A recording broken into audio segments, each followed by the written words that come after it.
بیت لینے والے 12 صفات ہونی چاہیے. جس کو پیری کا دعویٰ ہو نا، پیری کا دعویٰ، ایسے ہر للو پنجو پیر نہیں ہوتا. سب سے پہلے تو اس میں یہ صرف پہلے تو وہ شریعت اور طریقت کا پابند ہو، اس کو سارے علوم کلی پر عبور حاصل ہو، پھر ان میں 12 صفات ہونا لازم ہے. اللہ تعالیٰ سے 2 صفات سیکھے، ایک رحم کی اور ایک ستار العیوب کی. لوگوں کے عیب اچھالنے والا نا، لوگوں کی پردہ پوشی کرنے والا ہو، ظالم نہ ہو بلکہ راحم ہو، رحم کرنے والا ہو. اور 2 صفات جناب رسالت مآب سے اس کو حاصل ہوں. وہ کون سی؟ شفقت اور رفاقت. ایک تو دوستی نبھانے والا ہو، محبت کرنے والا، دوسرا شفقت کرنے والا ہو.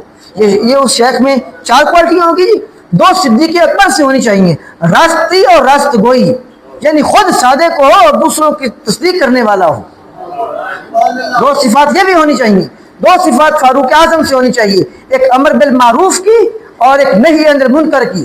حکم دینے میں سختی کرتا ہو اور برائی روکنے میں بھی سختی کرتا ہو.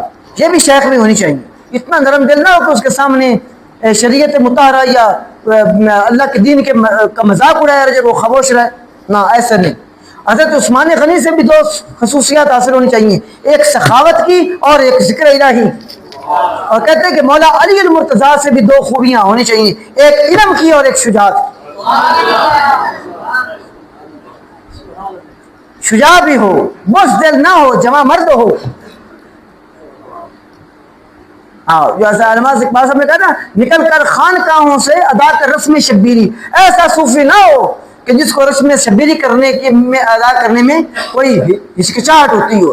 جب رسم شبیری ادا کرنے کا تو سر سے کفن باندھ کے پہلے وہ میدان میں کھڑا ہو، حضرت سیدنا شبیر علیہ السلام یعنی امام حسین علیہ السلام کی طرح.